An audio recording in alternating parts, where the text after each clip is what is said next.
Ya, por dos cosas esta unidad de aprendizaje va a ser más sencilla. Va a ser como un repaso, muchos de los términos ya los conocen. ¿Qué es polaquiuria? Creo que los conocen. ¿Qué es polaquiuria? La frecuencia. ¿Qué es poliuria? El volumen. Poliuria. El volumen. El volumen, ¿a partir de cuánto? 3.000. 3.000. 3.000. 3.000. 3.000. 3.000 ml. 3 litros. ¿Qué más? ¿Qué es disuria? ¿Qué son deposiciones milénicas?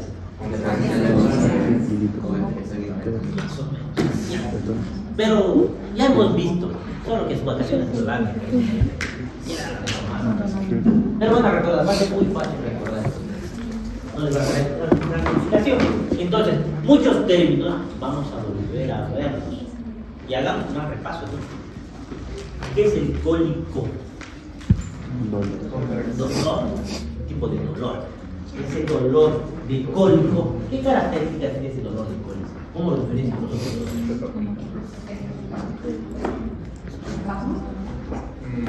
No que provoca, sino cómo se queja el paciente, qué le sucede. Sí, más o menos. Bien, más que todo es así.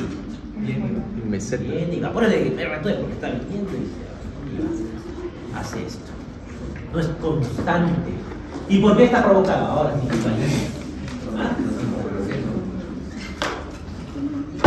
Contracción. Contracción de víscera hueca.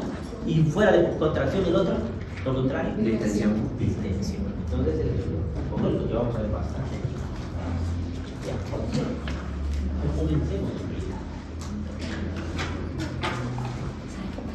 Motivo de consulta: trastornos de la deglución, trastornos de la digestión, náuseas y vómitos, dolor abdominal, diarrea, constipación, trastorno de la alimentación, ictericia. Todo eso lleva a consultar a médicos con este tipo de problemas.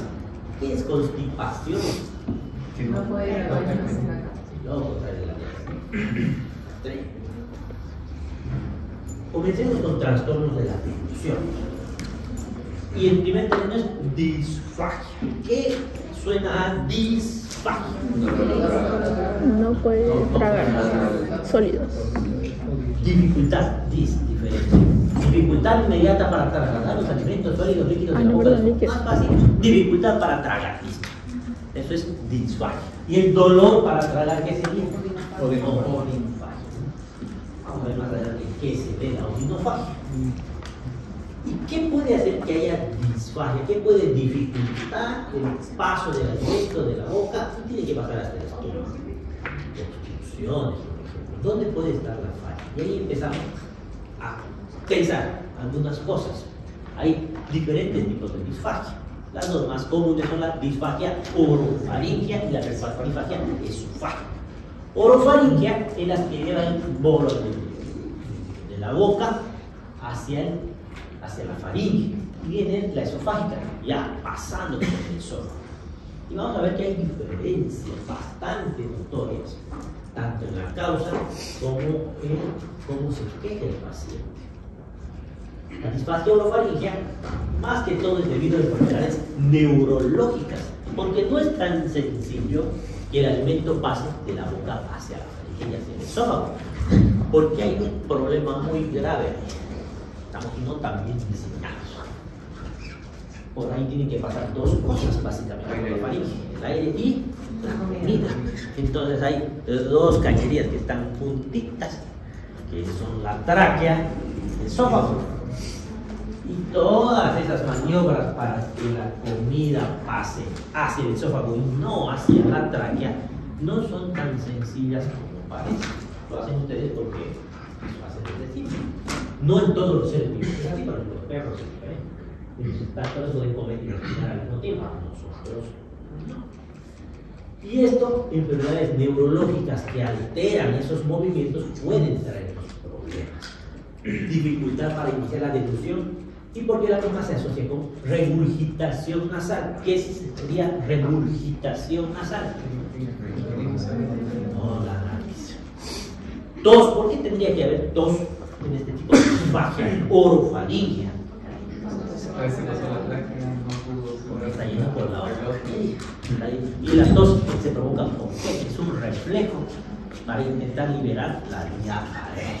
Sensación de ahogo, puede haber broncoespasmos. Pueden haber neumonías aspirativas, otro término que hemos visto, pero lo vamos a repasar. ¿Se acuerdan lo que era la neumonía aspirativa? Es cuando el alimento termina en el pulmón, y hacen la neumonía. ¿Se acuerdan lo que era la neumonía? ¿Qué era la neumonía? ¿Qué era la neumonía?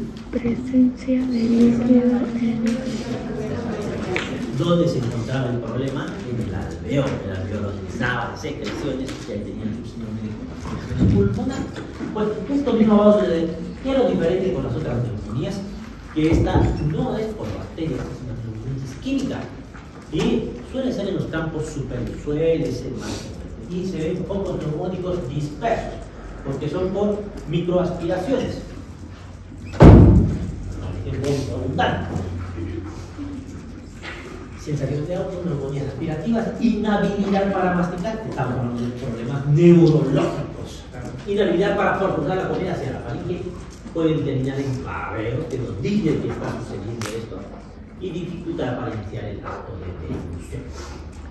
En cambio, la disfagia esofágica nos dice que las lesiones son mecánicas obstructivas o trastornos motores del esófago. Aquí ya ha pasado la línea del esófago, ya está evitando que el esófago pase hasta el estómago, que pase del esófago al estómago. No se asocia con regurgitación nasal, todos son neumonías aspirativas. El paciente localiza el síntoma. Duele aquí atrás, que me ha atascado aquí. Dolor torácico.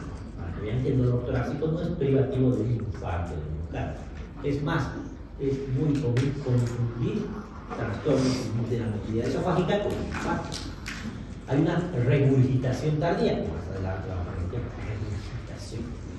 Odinofagia, tanto para sólidos como para líquidos. Aquí es importante en la anamnesis preguntar al paciente, ¿esa disfagia será a sólidos, líquidos, a ambos, ácido, progresivo? ¿Qué es lo primero que tendría que aparecer? ¿A cuál debería ser la disfagia?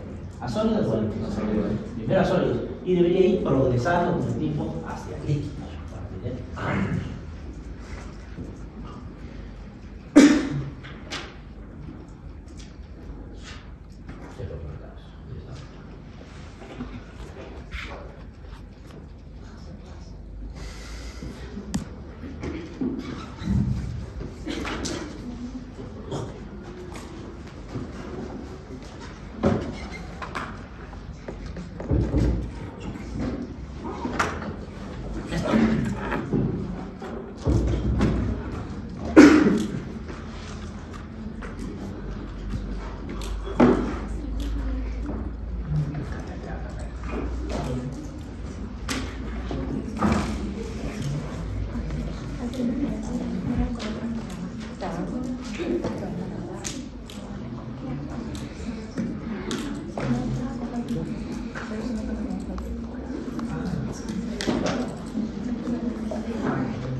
¿Qué pasa? ¿Qué estás pagando vos? Estoy haciendo candado en el plaza. Tengo que pagar a mi cabeza. ¿5 pesitos o 500 pesos? Bien. Oh, claro. Oh, mira, 5 pesos. Oh. Hay plata, ahora hay plata. No hay plata, güey. No, era una malandrosa. Eras una malandrosa. ¿Qué? Eras una malandrosa, dice por ahí. No, nunca aplicaste. Malandrosa. Así es. Eres malandroso, De las que no te, de las que te roban, ¿no? O sea, no te sabían todos los fines de semana. No, tranquilo, no. Yo iba a decir que vos eras malandrosa, no una sandera.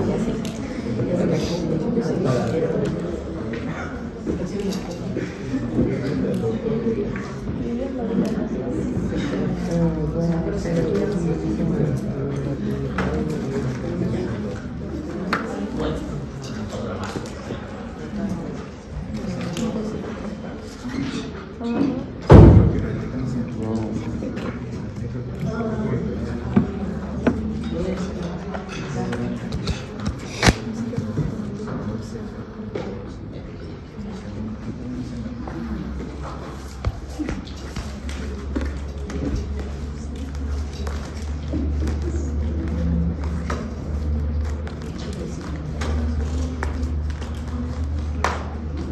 Básicamente es lo que puede suceder en la disfagia orofaringe.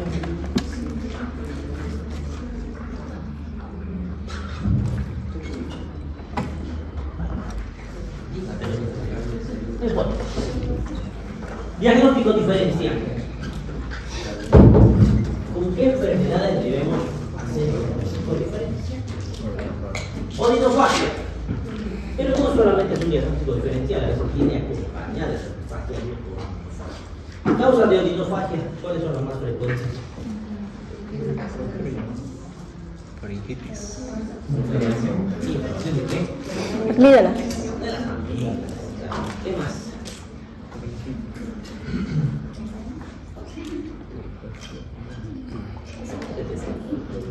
Úlcera. ¿Cuál es la amigdalitis más frecuente? Extracto. Mira, ustedes tienen cuidado de la estreptococcus, es la más común. Globo histérico. Es una sensación que los pacientes tienen de que el alimento se quedó trabado ahí sin que haya ningún tipo de problema. Pacientes con crisis de ansiedad. Globo histérico. Primero, disfagia orofaringea, enfermedades neuromusculares como el accidente cerebrovascular. Y aquí vamos a empezar a repasar algo de neuro, porque más o menos tiene relación. ¿Qué es un accidente cerebrovascular? La ruptura de un vaso sanguíneo. Sí, más o menos. ¿Qué más? Falta. Lo contrario, Isquemia. tienen las dos cosas. Un accidente cerebrovascular es problema por el que el flujo sanguíneo se detuvo por algo que ha obstruido un trombo. Bien, lo que sea, eso es isquemia. Y el otro es que un vaso sanguíneo se rompió, que sería el hemorrágico. Accidente cerebrovascular isquémico o hemorrágico. ¿Cuál es más frecuente? El isquémico es mucho más frecuente. Y en nuestro medio más frecuente todavía es por arritmias cardíacas por microarritmia chagásica. ¿Y qué tiene que ver la severidad? ¿Qué es un accidente cerebrovascular isquémico? Que no le llegó la sangre o sangró.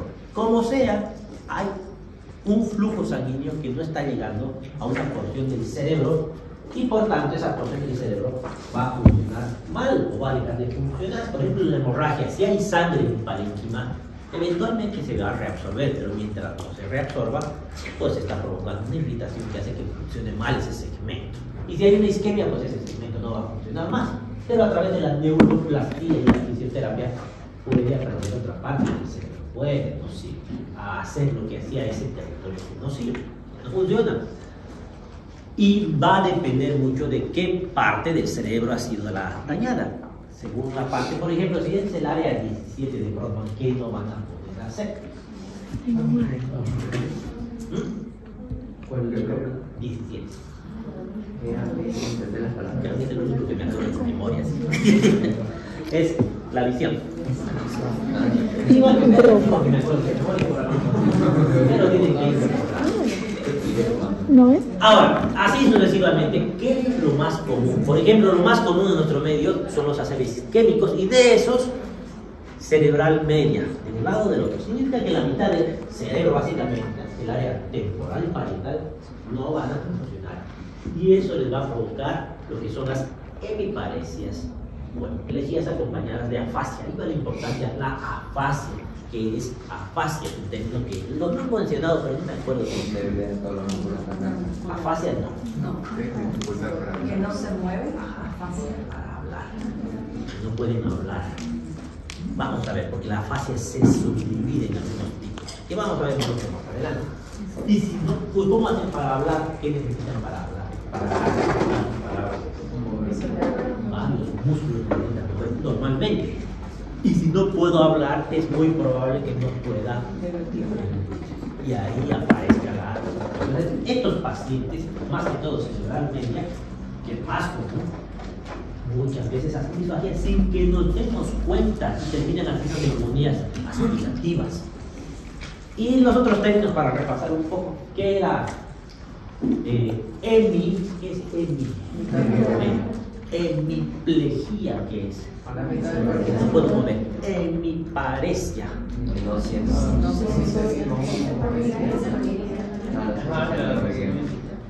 Que muevo muy poco. Hemiparesia, muevo, pero muy poco. Como que apenas muevo mi mano. Hemiplegia no muevo nada. Paraplegia. Paraparesia, muy poco movimiento, he perdido la respuesta. Monoparesia, no muevo mucho. Monoplegia, no muevo nada. Como ven, vamos a ir repasando poco a poco. Cuando lleguemos a neuro ya se le pasa. ¿Cuál es la diferencia de monoplegia y hemiplegia? Mono es uno solo, hemi, todo el lado derecho o el izquierdo. Lo más común es la paraparesia, es lo más común. Bien, entonces, otra enfermedad de Parkinson. ¿Qué es el Parkinson? ¿Te acuerdas más o menos qué hace?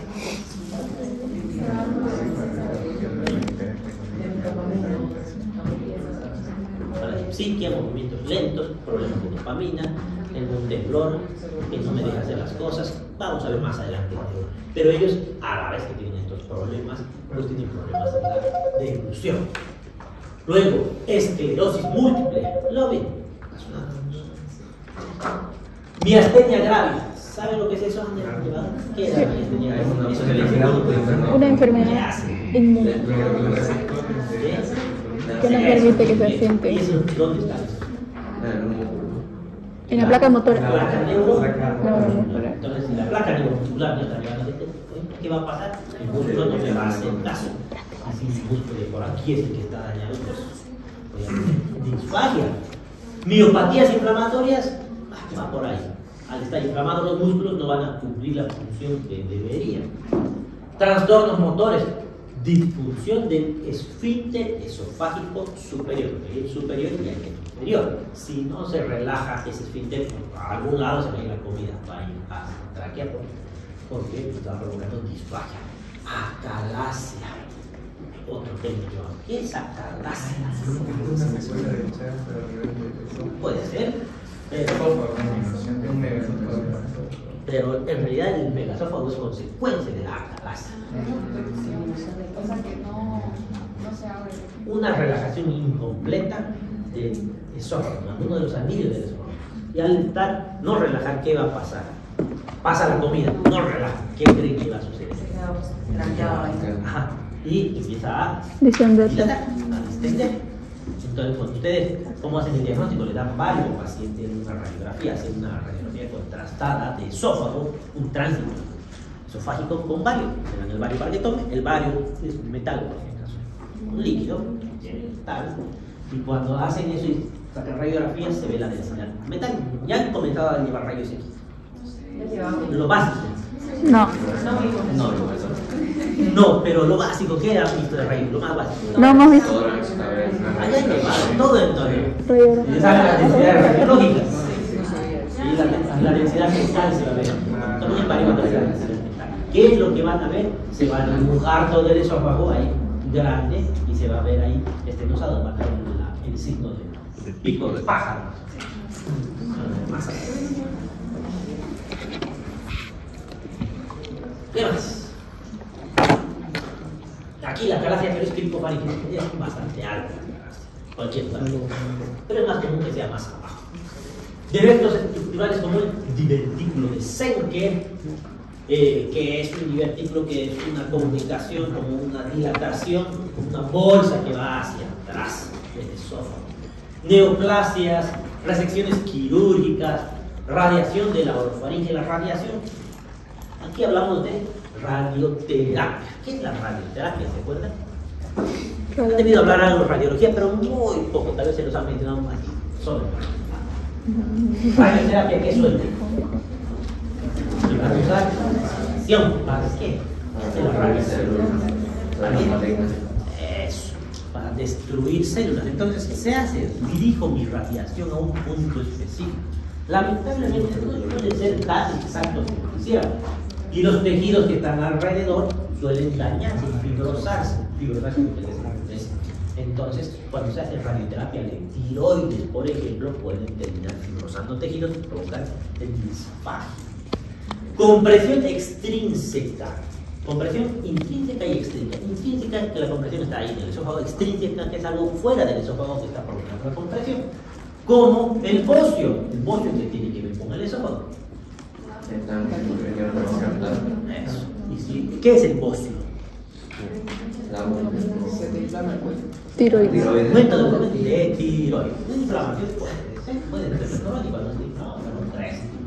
Y al crecer está apretando todas las estructuras. Extrínseco. Eso no. Osteofito cervical. ¿Qué es un osteofito? Esta va a ser una vértebra. Mal dibujada la vértebra, pero vértebra al fin. Vamos a imaginar o esta es la vértebra, mejor, esta te parece más. La vértebra, el cuerpo vertebral. Un osteofito es este. Pico del oro, también. Un crecimiento óseo. Pico, se parece al del oro. Ese pico depende hacia dónde crece, pues por ahí pasa el esófago. Puede hacer que comprima el esófago y provocar disfagia. Esofágica, trastornos motores como la calasia que hemos mencionado, espasmo esofágico difuso del esófago, va teniendo espasmos musculares, lo que dificulta el paso del alimento. No hace el peristaltismo normal que debería. ¿Qué era el peristaltismo? Movimiento del intestino para ¿De dónde a dónde? acción. De la boca al ano. Ya. Esto es muy común que se confunda con infarto. Esclerodermia. ¿Qué era la esclerodermia? Hemos visto ya antes. ¿Y qué provocaba? Dificultad para mover. Ya, porque no se movía. El colágeno aumentaba, la textura, pero una de las mayores complicaciones de la esclerodermia, que no se ve, es en el esófago. Así que tiene disfagia, es uno de los signos de que está empeorando esa esclerodermia. Lesiones estructurales obstructivas, intrínsecas, estenosis péptica. ¿Qué es estenosis péptica? Vamos a hacer otra palabra. ¿Qué es una úlcera péptica? Un huequito. Una úlcera es una úlcera. ¿De dónde? No le dije que estaba mal, tampoco le dije que estaba bien. La mucosa. Dijo estómago. No está mal, tampoco está del todo bien. Falta algo. La úlcera está bien. La úlcera puede ser esófago, estómago, duodeno. Cuando no sé dónde es úlcera péptica. Cuando ya sé dónde es, ya sé cómo se rayas, ya he hecho endoscopía, ya sé. ¿Verdad? No sé, ¿dónde es más común? Esófago no es tan común. Es muy Estómago. más común estómago y el hipodema es mucho más común. Ahora, si tengo una úlcera, ¿qué tiene que ver la úlcera con la estenosis péptica que dice ahí? Bueno, úlcera, ahora estamos hablando de estenosis, ¿qué tiene que ver? ¿Qué es una Cuando estenosis? cicatriza la Disminución de diámetro. Disminución de la luz. Cuando la úlcera va a cicatrizar en un momento, cuando se perfora, al cicatrizar los disminuye la luz. Estenosis péptica. Y por tanto va a terminar provocando disfagia. Tenemos también el anillo de Chansky, que es en el esófago inferior, que es un repliegue mucoso que básicamente hace más o menos lo mismo que la estenosis, que dificulte el paso del alimento. Extrínsecos, tumores mediastínicos. ¿Qué es el mediastino? Terceros pacientes. No, más que alrededor, toda esa área del corazón es parte del mediastino. ¿Qué más? ¿Qué tumores pueden haber en ella? ¿Un mixoma? El mixoma crece, no es tan grande, hacia adentro. Diga, ¿qué más? Más común que puede ser un tumor mediastino. Timoma. Timo, hay linfomas que crecen ahí. Esto. O incluso un aneurisma de aorta puede provocar esto. ¿Qué más? Dilatación auricular. Se dilata tanto la aurícula izquierda que comprime al esófago. Anamnesis. ¿Qué le vamos a preguntar a nuestro paciente cuando estamos pensando en la disfagia? Queremos saber cuál es la causa de la disfagia. ¿Qué tipo de alimentos producen los síntomas? ¿Sólidos, líquidos o ambos? ¿Cómo ha sido la evolución? ¿Es intermitente o progresiva? Todo el tiempo está ahí, cada vez es peor, o a veces aparece, desaparece. La dificultad es al inicio de la discusión o después. Comienza de forma brusca, ¿dónde siente que se le atasque el alimento? Hay síntomas asociados como dolor torácico, pirosis. ¿Qué es pirosis? Ardor, ¿dónde? De boca del estómago ya retroesternal, detrás del esternón. Todo lo que siente que le arde detrás del esternón se llama pirosis retroesternal. ¿Y por qué es la pirosis? Porque le arde. ¿Qué enfermedad? Enfermedad de reflujo gastro, no debería contener el contenido al esófago. ¿Por qué? Porque ¿qué tiene ese contenido que haga arder? Eso no debería estar en el estómago. Y no debería estar después de una óscura. Vamos a ver más adelante la importancia de por qué no debería estar después. ¿Y para qué sirve el ácido clorhídrico?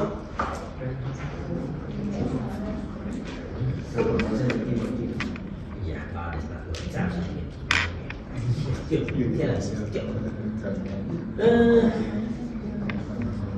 Hay síntomas, pero esto, dolor con la destrucción, autofagia, regurgitación, que vamos a ver más adelante qué significa.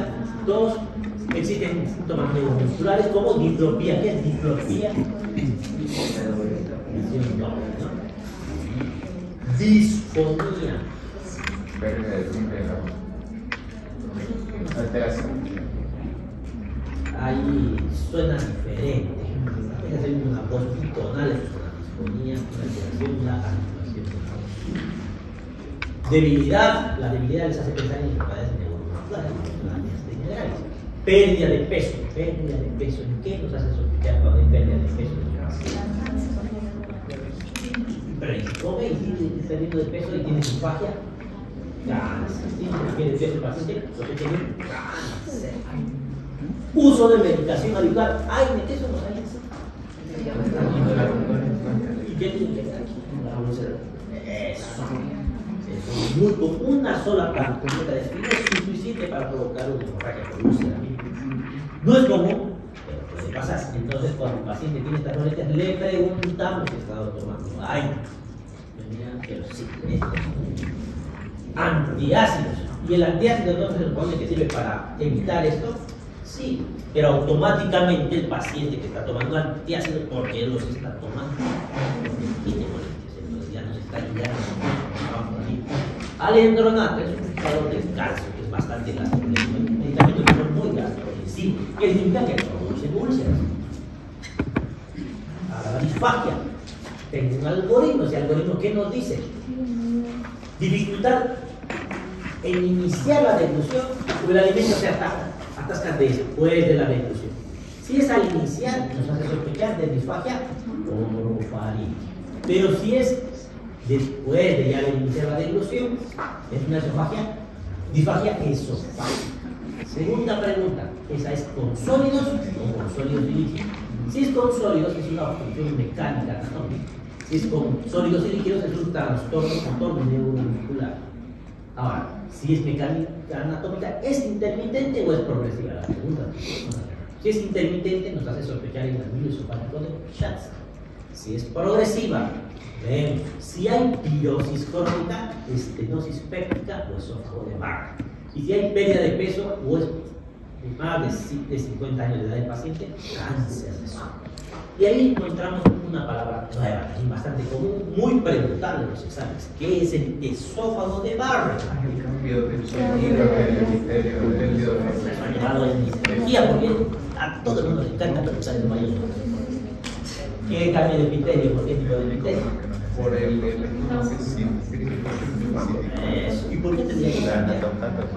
por las Porque hay constancia.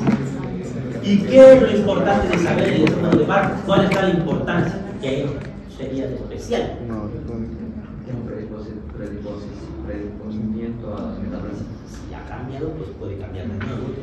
Es un cáncer. Y es fácil de tratar el cáncer de esófago cuando se detecta a tiempo. Muy difícil. Hay que sacar el esófago de los ojos. Se tarda. ¿Entiendes? Si tengo esófago de Barr, ese paciente tiene que ir constantemente a endoscopia y tratamiento de por vida. Trastornos neuromusculares. Intermitente, progresivo. Intermitente y hay dolor torácico, espasmo esofágico difuso. Es progresivo y hay pirosis crónica, puede ser esclerodermia, y si hay regurgitación, pérdida de peso, síntomas respiratorios, tienden a gas. Y vamos a ver más adelante. Cada uno lo vamos a desglosar más adelante. Al examen físico, signos neurológicos de accidente cerebrovascular previo, como hemiparesia, hemiplegia, afasia, signos del síndrome extrapiramidal, como eso. Puede haber tosis palpebral. ¿Qué era la tosis palpebral? Y hay debilidad muscular aparte de tosis palpebral. Tengo que pensar en miastenia grave, o distrofia o fibromialgia.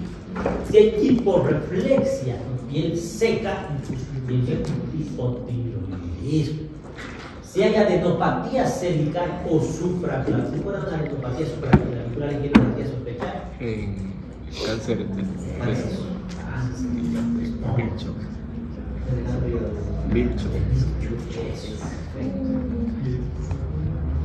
Esclerodactilia, que son los dedos endurecidos, y telangiectasias. ¿Qué es la telangiectasia? De los capilares, ¿no? Nos hace pensar, no se van a asustar, que ya se me han asustado con lo que digo. ¿Por qué la ansiedad de son comunes de la ansiedad, más que todo en las mujeres. No significa que tengan esclerodermia, pero si tengo esto, también es esclerodermia, ahí sí debo pensar. O si tengo disciplina que también es un recurso, hay que preguntar cosas. Esto también es preguntar. Preguntarle a los exámenes. ¿Qué es el Muggles? Muggles se le dice a la candidiasis oral. Muggles. Y es muy preguntarle porque suena gracioso y le voy a preguntar. No sé si a ustedes, pero algo Lo perdió broma de él. Ahora, ¿qué les hace escuchar a un paciente con Muggles? Es normal tener ojos en la boca. Eso, pero ya que siempre. Ahora no sé qué los pacientes con asma suelen tener. Porque usan corticoides. Necesitan estar muy deprimidos, los corticoides locales. Trastornos de la digestión. Dispepsia. ¿Qué significa dispepsia? Para la digestión. Todos han debido tener dispepsia en algún momento de su vida. Y Yo digo con dolor o malestar localizado en el abdomen superior crónico o recurrente de más de un mes de duración, a menudo desencadenado por la ingesta de alimentos. Ahí también hay saciedad precoz. ¿Qué es saciedad precoz? Muy poco alimento, ya no. Distensión abdominal, eructos, acidez, ardor, náuseas. Hay varios tipos de distensión. Según el comité de antecedentes, grupo de gastroenterólogos que han hablado sobre el intestino irritable de la dispepsia, ellos han dicho plenitud postprandial, se llama síndrome del estrés postprandial. Saciedad precoz, sensación de plenitud postprandial. Dolor o ardor del epigastrio, síndrome del dolor epigastrio. Epidemiología, afecta al 20 a 40% de la población, casi la mitad van con dispepsia. 40% de estos pacientes, la dispepsia es de origen orgánico y demostrable por una gastritis. Y 60% es de origen idiopático. No se sabe por qué tiene dispepsia y también dispepsia. Aumento de la sensibilidad de la acidez gástrica me puede llevar a dispepsia. Son pacientes que están normal su acidez, pero ellos tienen un aumento de la sensibilidad, entonces les arde, les duele. También 30 a 50% de las gastritis son por el helicobacter pylori, muy común en nuestro vida. Trastornos motores, retraso de la evacuación gástrica por disminución de la movilidad del intestino delgado. También tenemos trastornos psiquiátricos, pacientes ansiosos con aumento del nivel de somatización. ¿Qué es somatizar? ¿Qué es somatización? Exacto, como si tuvieran algo cuando no tienen nada.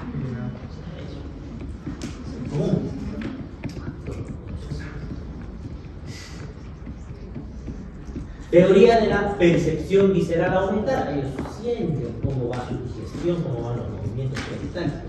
Se sienten, pero no está haciendo todo el tiempo. Intolerancia alimentaria. La dispepsia esencial se clasifica en dispepsia de tipo flujo. Y hay acidez, regurgitación, dispepsia de tipo ulceroso, el dolor de epigastrio. Este dolor calma con antiácido, despierta al paciente durante la noche y de aparición intermitente. Dispepsia de tipo trastorno de la motilidad, que hay saciedad precoz, distensión postprandial. ¿Qué sería la distensión postprandial? Náuseas y vómitos, actualmente sin dolor. Síntomas y signos de alarma que sucede, que nos sugieren enfermedad orgánica, que sea mayor de 55 años, que tenga anorexia y pérdida de peso, que tenga disfagia u odinofagia, pero progresiva, que vayan empeorando, vómitos persistentes, hematemesis, que es ictericia. ¿Cuánto se necesita de bilirrubina para que se vea? Dos. Anemia. Anemia, pensando en que sea una hemorragia que no necesita ser una hematemesis, puede estar sangrando constantemente sin que el paciente se dé cuenta. Utilización de aire, antecedentes de fracasos terapéuticos previos, antecedentes familiares de cáncer gástrico, antecedentes de cirugía,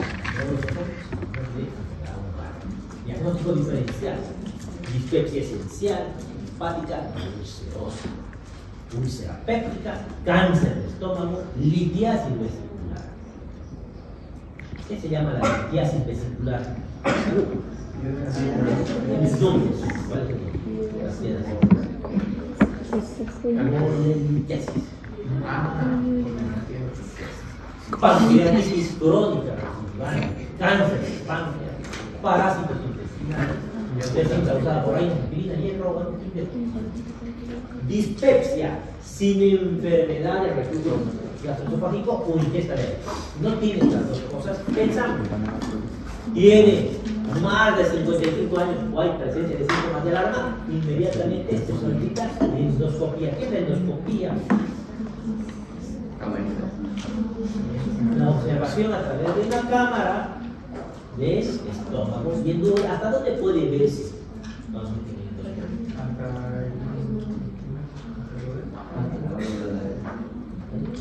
Justo hasta ahí.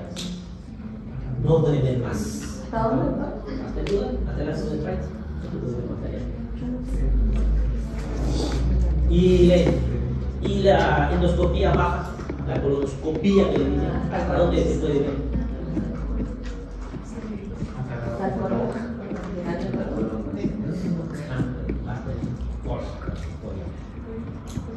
¿Cuál es el problema?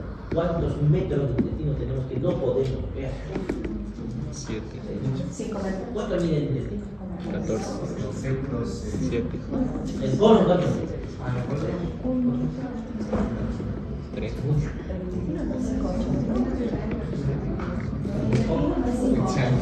El colon. Uno, ¿cuánto mide el colon? Algo que me 70, 70, 50, más o menos, no es exacto. El intestino delgado. Entonces, ¿cuántos metros no están bien? ¿Hay alguna opción? ¿Podemos hacer algo o de modo? Llega la suerte. La deportiva va a ir, no hay nada que hacer. No, es una buen motivo para destacar por qué no se debe hacer la paratomía exploratoria. En este caso, a ver, yo creo que hay un sangrado ahí en el intestino, y a mí también se me ocurrió, no hace tanto tiempo. Hagamos la paratomía, está sangrando el paciente cercano, ¿qué es lo que iba a estimular? Enfermófano, hagamos algo. Pero ¿qué vamos a hacer en el testicular? No podemos ver por dónde está sangrando, si el paciente está choqueando. Pero si no se ve nada, me dice, ¿cómo no se va a ver nada? No se ve nada, me dice. A ver, digamos que tengo una úlcera ahí en el duodeno, donde sea que tenga la úlcera. ¿Qué es lo que abre? El cirujano abre abdomen, ¿qué está viendo? En el intestino, en la cara, dice su compañera, cara externa, y la interna donde está la úlcera no se ve, no hay forma de ver. Lo único que va a ver es que esté pálido todo, nada más. Eso no va a ver más. La única forma de entrar al quirófano es endoscopía, y ahí el endoscopio nos dice dónde está la lesión y ahí entramos a operar. Eso sí podemos. Fuera de eso, no se ve. Dije, ah, cierto, tenía razón, no lo hago. Entonces, Pero hay una opción. Se come por la cámara. Entonces la podemos meter la cámara, se la come. Esa cápsula de endoscopía. Cara. Y luego, ¿qué hay que hacer? ¿Se la come y luego? Hay que recorrerla. No se vaya a la cámara. Debe ser. Ahí va sacando fotos por todo. Si el paciente tiene menos de 55 años y no tiene síntomas de alarma, entonces le hacemos prueba para el tomate. Bien. Si es negativa, no tiene síntomas, le hacemos prueba con inhibidores de bomba de protección.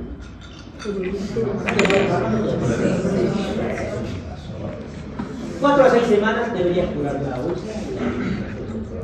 Si fracasa, revaloramos el diagnóstico que es y pido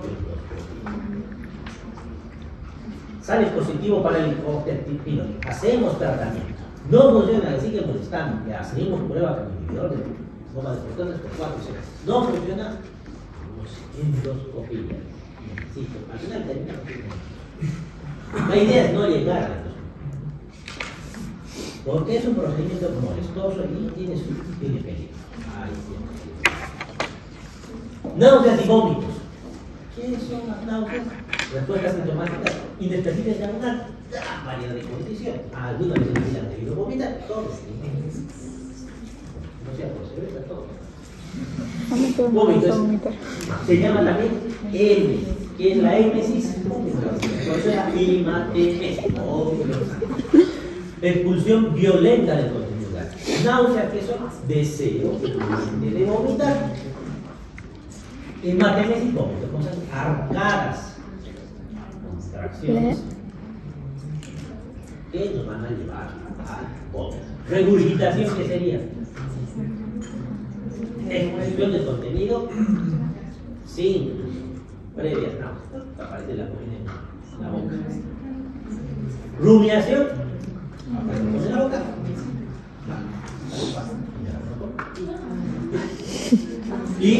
Vuelvo a repetirlo. Los tomillos. Hay pacientes que les pasa. ¿Por qué deben de consideración?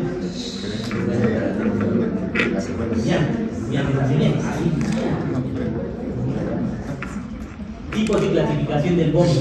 El vómito puede ser alimenticio. ¿Qué significa que sea alimenticio? Que tenga que alimentar con eso, no, que tenga rastros de alimentos. Puede ser alimentos, sangre. Ahora, que tenga rastros de alimentos sin digerir, estenosis grave, acalasia. ¿Por qué? Porque no ha llegado siquiera al estómago. Por eso está más pesado. O diverticuliscencia. Alimento parcialmente digerido. Ahí hay gastroparesia. ¿Qué sería una gastroparesia? Está escrito eso. Eso que tengo que estar lento, así como era en mi parecia también, parecia está tortado, el estómago no está ácido. Entonces no termina de digerir, puede vomitarse con todo. Y si tiene bilis ese vómito, si es bilioso, a ver, si tiene bilis, eso excluye obstrucción proximal a la ampolla de Baker. ¿Por qué? ¿Qué significa todo esto? Sí. ¿Dónde se deposita la bilis? ¿Qué es la bilis? Bilirrubina. ¿Para qué sirve la bilis? Para la digestión de grasa. ¿Dónde se produce? En el vesícula. ¿Y dónde tiene que almacenar? En la vesícula. Porque no todo el tiempo estamos comiendo, pero todo el tiempo está saliendo bilis, por cierto. Todo el tiempo está Se seca. se almacena ahí en la vesícula y ahí cuando comen algo como que un alimento Cerdo. cistoquinético, algo grasoso, una lasaña, un huevo, la vesícula va a hacer esto. Y eso es importante saber por qué. Porque si el paciente se queja de que cuando come estos alimentos colecistoquinéticos le empieza a doler, hay que sospechar que hay problemas en la vesícula. Ahí, partiendo por esos conceptos sencillos, ¿dónde se libera la vesícula? De la vesícula, ¿hacia dónde va esa bilis? Hacia el duodeno. Entonces, si estoy vomitando con bilis, ¿qué significa que la comida ha llegado, que la obstrucción es posterior al porque si la obstrucción está previa al duodeno, No va a tener bilis. no debería tener bilis. Y ni siquiera todo el duodeno, porque ¿en qué parte se...? Segundo. ¿Qué es la ampolla de Baker a todo esto? Segunda posición. ¿Qué es la ampolla de Baker? Unión en el hígado. ¿Y qué hay ahí? Que termine la ampolla de El Baker. conducto. Coledo. Conducto del hígado y del páncreas. Es el Wilson, ¿no? Entonces, ¿cuál es la importancia de conocer que esto termina así? Porque es la de anatomía. Porque si tengo una vesícula y se sale de la vesícula, ¿qué puede pasar? El problema es que se salga de la vesícula, no que esté en la vesícula. Puede provocar problemas en el páncreas. Por eso a veces me dicen cosas raras a los pacientes y los médicos y yo si tomamos un vaso de limón con aceite para que se salga mi cálculo, no puede ser lo que no tenemos que hacer. ¿Qué hay en tiene cálculos en la vesícula? ¿Cuál es la solución? Operación. Destruir los cálculos. Operación. Coca-Cola. Se saca la vesícula. ¿Y por qué no sacamos los cálculos? Porque los grandes es necesario. Y no, metemos algo y destruimos los cálculos. Así como el riñón se destruye. ¿Por qué tiene cálculos? ¿Por qué tiene cálculos el paciente? Por las autoridades. Ya es formación. ¿Qué va a pasar si le sacan los cálculos? ¿Para qué vamos a hacer eso en repetidas ocasiones? Por un reglamento del paciente. Ahí se saca la vesícula. ¿Cuáles son más peligrosos? ¿Los cálculos muy grandes, los muy pequeñitos o cuáles? Los pequeñitos. Los que sean suficientemente pequeños, pero no tanto como para lograr pasar y obstruir el sistema. Ya, eso es lo peligroso. Entonces, si le dan brebajes mágicos, probablemente funcionen, disuelvan el cálculo y salgan lo suficiente como para obstruir. Cuidado.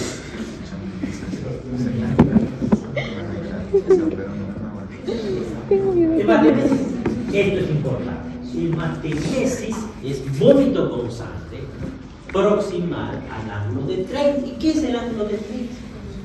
Es el lugar donde se inserta el ligamento de Treitz. ¿Y para qué sirve ese ligamento? Para dividir. para suspender El ángulo. duodeno y por eso se produce un ángulo para que no se caiga. Y eso nos divide Superior. lo que es la hemorragia digestiva alta de la baja. Y divide también lo que es el duodeno con el ¿qué constituye? Ilio y ilio.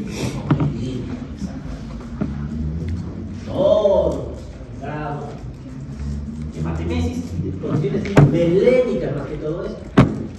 Más que la hematemesis, las condiciones belénicas.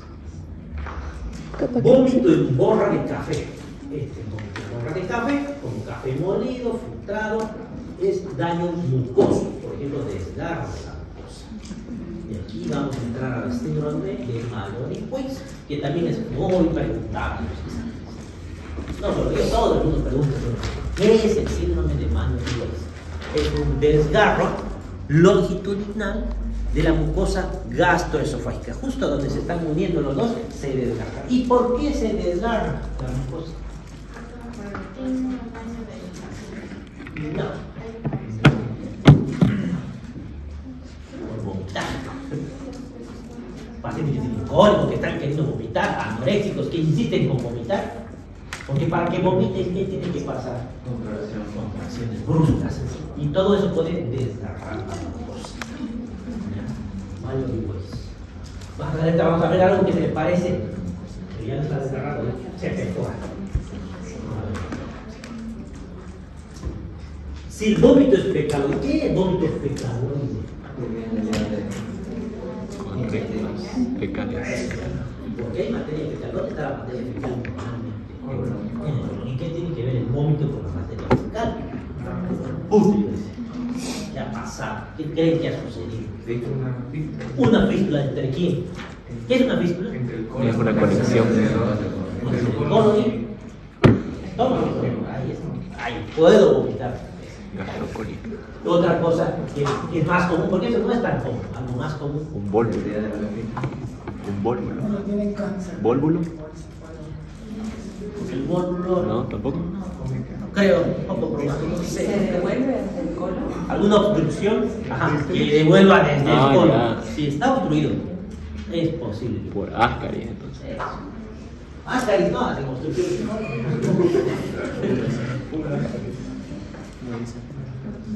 Luego, ¿qué más tenemos?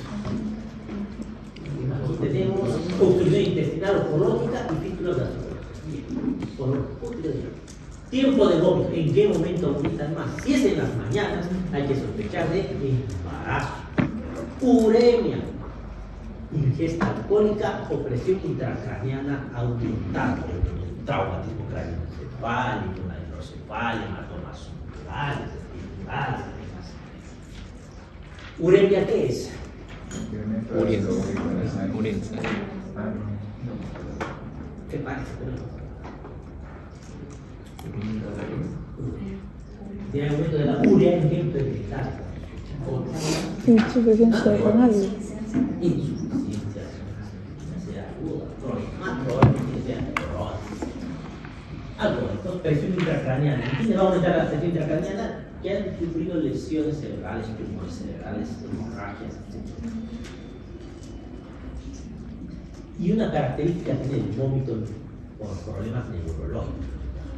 El vómito por problemas neurológicos es vómito en escopetas, que viene sin náuseas. Y a grandes, están echados al techo. Porque viene primero y al piso con mucha violencia. Entonces, siempre se tiene un problema.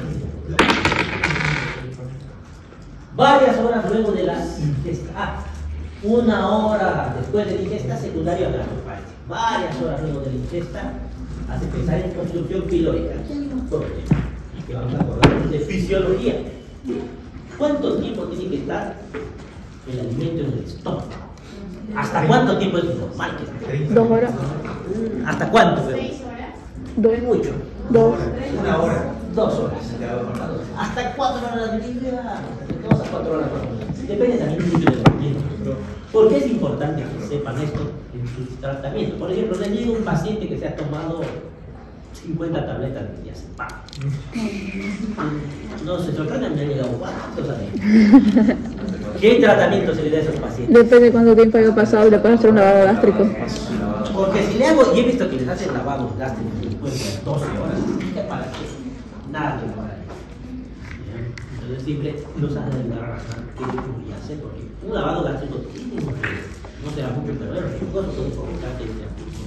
Pero ya después de 12 horas, entonces. Tengo otro tipo de solución. Depende de qué tan afectado. Porque si es un paciente que es alcohólico crónico, que toma estas tabletas, probablemente solo se esté durmiendo y despierte. Ahora, si no tengo que poner el antídoto, hay antídoto para la benzodiazepinas. Que ahorita me he escapado el nombre. Naloxona, ¿no? Se mata, no me acuerdo. Ah, no, no. Sí. Ahorita. Naloxona. Aceite. Naruca, benzodiazepina. Obstrucción fibrórica. ¿Qué es una obstrucción fibrórica? ¿El píloro qué es? Eso. Se obstruye porque por estenosis pilórica, por úlcera péptica, puede hacer esto y eso hace que pega estómago. Y va a vomitar pues, varias horas después. Vamos a ver cómo diagnosticar esto más adelante. Vómitos continuos, tenemos cuadros de anorexia nerviosa, cuadros convulsivos histéricos. Vómitos cíclicos, se ve más que todo en niños que hacen ciclos, no me acuerdo de memoria, creo que son 20 vómitos al día. ¿Qué es el cuadro comprensivo? Buena pregunta. ¿Por qué no les he preguntado? ¿Qué es histeria? Histeria. Está histérico, dice. Suena algo psiquiátrico. Eso. ¿Y qué va? Son pacientes que tienen crisis de ansiedad severas. Esa crisis de ansiedad se entra en cuadros de histeria, cuadros conversivos que piensan que están enfermos y llegan hasta el momento. Eso es como un inicio. ¿Como hipocondríacos? ¿Hipocondríacos? No, porque están vomitando. Ya que solo siente que está mal, pero no está mostrando algo, no está somatizando. Eso, somatizando. Eso. Síntomas asociados.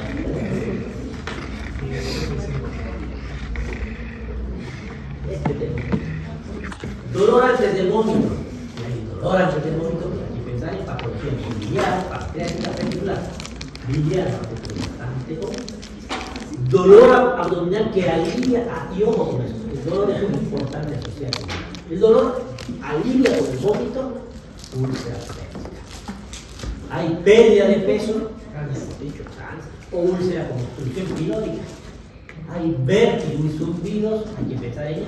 La enfermedad de Meniere, que es una enfermedad que afecta el octavo paracraneal, el estrato acústico. Por tanto, los pacientes están con vértigo, aparte tienen tinnitus. ¿Qué acuerdan lo que es tinnitus? Sí, ese es un mito. Entonces, si tengo vértigos, tinnitus, si tengo vómitos, incluso hay que sospechar de enfermedad de Meniere, que son pacientes que están con bastante estrés. Vértigo, cefalea, alteración de la conciencia, alteraciones visuales y rigidez de nuca, patología del sistema nervioso central. Aquí, rigidez de nuca es importante. Siempre que hay rigidez de nuca, vamos a ver más adelante, Kerin y Brudzinski positivos, vamos a ver más adelante, piensan en qué enfermedad. Fiebre, diarrea y mialgias, sus vómitos, infecciones gastrointestinales, que más o menos es lo más común que hay. Complicaciones, síndrome de Mallory-Weiss, que es el desgarro de la glucosa. Y el síndrome de Burra, también es muy bueno. Esto es peor, este es más presentable todavía. Donde se perfora, y este es más grave, no es tan común, pero al perforar, ¿de dónde creen que se va a ir el alimento y el ácido gástrico? Al peritoneo. No, solo. Una mediastinitis. La mediastinitis. No me acuerdo, creo que con el 10% de casi todos. Neumonía aspirativa. Neumonía aspirativa, ya sabemos qué es. Solo que esta no es tan típica de una neumonía aspirativa. ¿Cómo describen esto en rayos X? Condensación. Infiltración. Heterogénea. Heterogénea. Está bien. No empiecen por Lesiones de compensación como programa Infiltrados.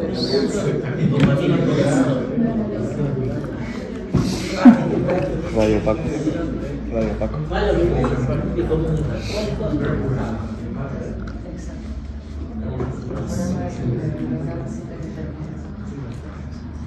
Contexto clínico: urgencias abdominales en apendicitis, colecistitis, pancreatitis, peritonitis, intestinal, obstrucción de vía biliar, alteraciones del tubo digestivo, GKS, gastroenterocolitis aguda, diarreas infecciosas, dispepsia, úlcera péptica, gastroparesia, birrinia, gástricas, obstrucciones pilóricas, gastroenterocolitis eosinofílica, pseudoobstrucción intestinal, intoxicación alimentaria.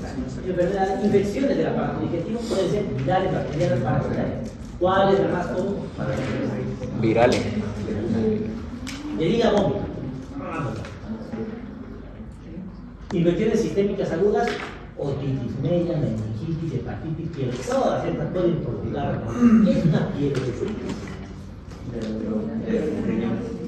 Eso. ¿Y por qué se llama fiebre de frío? Porque el agua, la pelvis en la cabeza. Fiebre caliente. Patologías del sistema nervioso central como aumento de la PIC. ¿Qué es la PIC? Presión intracranial. Eso. Tumores, accidentes cerebrovasculares, meningitis, todo podemos meter la PIC, podemos hacer vómito en escopeta, ¿no? Enfermedades del laberinto como enfermedades de Meniere, infecciones, cinetosis, alteraciones endocrinológicas y metabólicas, cetoacidosis diabética, que es muy común el vómito en la cetoacidosis diabética. ¿Qué es la cetoacidosis diabética? Cuerpos cetónicos. Así Una es. complicación aguda de la diabetes, donde de golpe empieza a subir la glucosa, el paciente se deshidrata y podría deshidratarse, empieza a hacer isquemia, mesentérica, no de todas las isquemias. Uremia, que es crisis tirotóxica. ¿Qué es una crisis tirotóxica? Liberación de dos, tres. ¿Cuál es activo? Hiperparatiroidismo, hipoparatiroidismo, enfermedad de Addison. ¿Qué es la enfermedad de Addison? Triyodo, tironina. Cushing y Addison. Tetrayodo. ¿Qué afecta al Cushing y Addison? ¿Qué órganos? La glándula suprarrenal. Suprarrenales. Cushing sería. Y Addison sería supresión del cortisol, ¿no? El aumento. Embarazo. Hiperémesis. ¿Qué es la hiperémesis? Eso es la hiperémesis. Mucho. Mucho. Vomita mucho. Hiperémesis gravídica. ¿Qué significa eso? Vomita todo el tiempo cuando están embarazadas. Cuando consideramos después del tercer mes, porque hasta el tercer mes es como que normal que tengan náuseas y vómitos, pero cuando ya vomitan demasiado y se pasa el tercer mes, ya tenemos hiperémesis gravídica. Hígado graso, enfermedades cardíacas, infarto agudo del miocardio o insuficiencia cardíaca pueden provocar por irritación del intestino. Enfoque diagnóstico. Anamnesis, determinar la duración de los síntomas. El examen físico, signos de deshidratación, más que todo los niños, pueden morir por diarrea, por la deshidratación. ¿Qué signos de Pliegue. el signo del pliegue? En quienes no se veía el signo del pliegue no debería verse. En los ancianos no debería, porque es normal que su piel esté así. No hago ese. ¿Qué más? Distensión abdominal y en bólulo, por ejemplo. Vamos a ver más adelante por qué esto es un bólulo y es otra cosa. Fíjate que es asimétrico, es una masa. Hay que ver la peristalsis. ¿Cómo se evalúa? Por fluidos intraéreos. Eventraciones, cicatrices, hernias. Ya vamos a ver más adelante. Esto es un bueno. Puede ser también una eventración. Vamos a ver qué es exactamente. Ictericia. Y hasta aquí yo creo que